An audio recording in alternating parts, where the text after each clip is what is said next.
ಶ್ರೀ ಮಹಾಗಣಪತಿಯೇ ನಮಃ. ಶ್ರೀ ಸರಸ್ವತಿಯೇ ನಮಃ.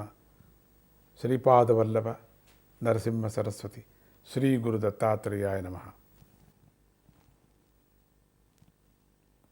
ಮೇಲಿಂದ ಹನುಮಂತನು ರಾಮಗಾನವನ್ನು ಹೇಳ್ತಾ ನಿಲ್ಲಿಸಿಬಿಟ್ಟು ಕೂಡಲೇ ಆ ಮಾತುಗಳನ್ನು ಕೇಳಿ ಸೀತಾದೇವಿ ಮನಸ್ಸು ಗಿರಿಗಿರನೆ ತಿರುಗಿತು.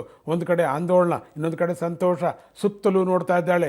ತಾನು ಹೊರಗೆ ನಿಂತಿರ್ತಕ್ಕಂಥ ಶುಂಶುಭ ವೃಕ್ಷದ ಕೊಂಬೆ ಮೇಲೆ ಔತ್ಕೊಂಡಿರ್ತಕ್ಕಂಥ ಕೋತಿ ಪಿಳಿ ಪಿಳಿ ಅಂತ ಕಣ್ಣುಗಳನ್ನು ಬಿಟ್ಕೊಂಡು ನೋಡ್ತಾ ಇತ್ತು. ಸೀತಾದೇವಿಗೆ ಮೈ ಜುಮ್ಮಂತು. ದೃಷ್ಟಿಸಿ ನೋಡ್ತಿದ್ದಾಳೆ. ಆ ಕೋತಿ ತನ್ನ ಕೈಗಳನ್ನು ಮುಗಿದು ಅಲ್ಲಿಂದಲೇ ನಮಸ್ಕಾರ ಮಾಡ್ತಿದೆ. ಕೋತಿ ಚಿಕ್ಕದಾದರೂ ಅದರ ತೇಜಸ್ಸು ಮಾತ್ರ ಕಣ್ಣು ಕೋರೈಸುವಂತಿತ್ತು. ಸಹಜವಾಗಿಯೇ ಅತೀಂದ್ರ ದರ್ಶನ ಶಕ್ತಿ ಇದ್ದ ಆ ಸೀತಾದೇವಿಗೆ ಹನುಮಂತನ ತೇಜಸ್ಸು ವಿಸ್ತಾರವಾಗಿ ಕಾಣಿಸ್ತಾ ಇದೆ. ಆದರೆ ಅವಳಿದ್ದ ಪರಿಸ್ಥಿತಿಯಲ್ಲಿ ಅವಳಿಗೆ ಭಯ ಆಯಿತು. ಅಷ್ಟರಲ್ಲಿ ತನಗೆ ತಾನೇ ಚೇತರಿಸ್ಕೊಂಡ್ಳು. ಎದುರಿಗೆ ಕೋತಿ ಮರಿ ಮತ್ತೆ ಮತ್ತೆ ಮತ್ತೆ ಕಾಣಿಸ್ತಾ ಇದೆ. ಇದೆಲ್ಲ ಕನಸೋ ನನಸೋ ಅಂದು ಅವಳಿಗೆ ಅರ್ಥವೇ ಆಗ್ತಾ ಇಲ್ಲ. ಕಣ್ಣು ತೆಗೆದರೂ ಕೋತಿ ಮರಿ ಕಾಣಿಸ್ತಿದೆ, ಕಣ್ಣು ಮುಚ್ಚಿದರೂ ಕೋತಿ ಮರಿ ಕಾಣಿಸ್ತಿದೆ. ಅರ್ಥವಾಗ್ತಾ ಇಲ್ಲ ನಿಂತ್ಕೊಂಡು. ಹನುಮಂತನನ್ನು ನೋಡಿ ಸೀತಾದೇವಿ ಆಶ್ಚರ್ಯಚಕಿತಳಾಗ್ತಾಳೆ.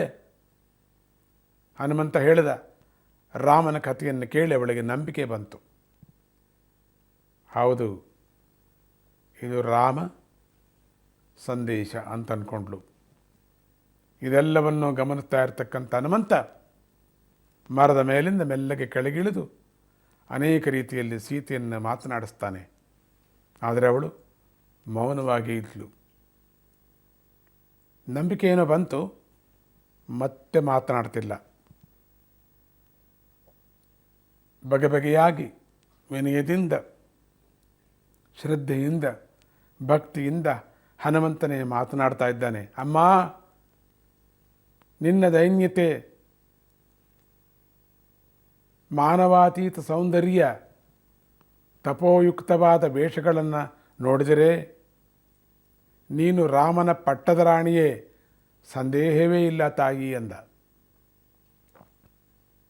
ಹನುಮಂತನ ಆ ಮಾತುಗಳನ್ನು ಕೇಳಿ ಸೀತಾದೇವಿಯ ಮುಖದಲ್ಲಿ ಆನಂದ ತುಂಬಿ, ಹೌದು ನಾನೇ ಶ್ರೀರಾಮನ ಪತ್ನಿ ಅಂತಾಳೆ. ಅವಳು ಹನುಮಂತನಿಗೆ ತನ್ನ ವೃತ್ತಾಂತವನ್ನೆಲ್ಲ ವಿವರವಾಗಿ ಹೇಳ್ತಾಳೆ. ಈಗ ಈ ಕ್ರೂರಾತ್ಮ ನನಗೆ ಭಿಕ್ಷೆಯಾಗಿ ಕೊಟ್ಟಿರತಕ್ಕಂಥ ಗಡುವಿನಲ್ಲಿ ಉಳಿದಿರ್ತಕ್ಕಂಥದ್ದು ಇನ್ನು 2 ತಿಂಗಳು ಅಂತ ಹೇಳ್ತಾಳೆ. ಅಷ್ಟರಲ್ಲಿ ಅವಳ ಕಂಠ ಗದ್ಗತವಾಗಿ ದುಃಖ ಉಮ್ಮಳಿಸಿ ಉಮ್ಮಳಿಸಿ ಮುಂದೆ ಮುಂದೆ ಮೇಲೆ ಮೇಲೆ ಬರ್ತಾ ಇದೆ. ಶುರು ಮಾಡ್ತಾಳೆ ಅಳೋದಕ್ಕೆ. ಹನುಮಂತ ಅವಳಿಗೆ ಸಮಾಧಾನ ಹೇಳಿ ತಾನು ರಾಮದೂತನಾಗಿ ಬಂದಿರತಕ್ಕಂಥ ವಿಷಯವನ್ನು ಹೇಳ್ತಾನೆ. ನಿಧಾನವಾಗಿ ಹೇಳ್ತಾ ಇದ್ದಾನೆ. ಸೀತಾದೇವಿಗೆ ಹನುಮಂತನ ಮೇಲೆ ನಂಬಿಕೆ ಬಂತು, ಸಂತೋಷವೂ ಆಯಿತು. ಆಗ ನಿಧಾನವಾಗಿ ಶ್ರೀರಾಮನ ಕೊಟ್ಟ ಉಂಗರವನ್ನು ಸೀತೆಗೆ ಕೊಟ್ಟು, ಸೀತೆಗೋಸ್ಕರ ರಾಮನು ಪರಿತಪಿಸ್ತಿರ್ತಕ್ಕಂಥದ್ದನ್ನು ವಿವರಿಸಿ ಹೇಳ್ತಾ ಇದ್ದಾನೆ. ಸ್ವಲ್ಪ ಮಟ್ಟಿಗೆ ಸಮಾಧಾನ ಆಯಿತು. ಶ್ರೀರಾಮನ ಕೊಟ್ಟಿರತಕ್ಕಂಥ ಉಂಗರವನ್ನು ಕೊಡ್ತಾ ಇದ್ದಾನೆ. ಅಷ್ಟೊತ್ತಿಗೆ ಹನುಮಂತನ ಉತ್ಸಾಹ ಇನ್ನೂ ಜಾಸ್ತಿ ಆಗಿಬಿಡ್ತು. ಅಮ್ಮ, ನೀನು ನನ್ನ ಬೆನ್ನ ಮೇಲೆ ಕೂತ್ಕೊಂಡ್ರೆ ಈಗಲೇ ನಿನ್ನನ್ನು ರಾಮನ ಹತ್ತಿರ ಕರ್ಕೊಂಡು ಹೋಗ್ತೀನಿ ನಾನು ಅಂತ ಹೇಳ್ದ. ಸೀತಾದೇವಿ ನಗ್ತಾ ಹೇಳ್ತಿದ್ದಾಳೆ, ನೀನು ಬೆಕ್ಕಿನಾಗಿದ್ದೀಯಲ್ಲಪ್ಪ, ನನ್ನನ್ನು ಹೇಗೆ ಹೊರ್ತೀಯಪ್ಪ ಅಂತ ಹೇಳ್ತಾಳೆ. ಹನುಮಂತನು ವಾನರ, ನಾರಸಿಂಹ, ಗರುಡ, ವರಾಹ, ಅಶ್ವಮುಖಗಳಿಂದ 15 ನೇತ್ರಗಳುಳ್ಳವನಾಗಿ 10 ಆಯುಧಗಳನ್ನು ಧರಿಸಿ ತನ್ನ ಶರೀರವನ್ನು ಹಿಗ್ಗಿಸಿ ವಿಶ್ವರೂಪವನ್ನು ತೋರಿಸ್ತಾ ಇದ್ದಾನೆ. ಮೊದಲಿಗೆ ತಾಯಿ ಹನುಮಂತನ ವಿಶ್ವರೂಪವನ್ನು ಕಂಡವಳು.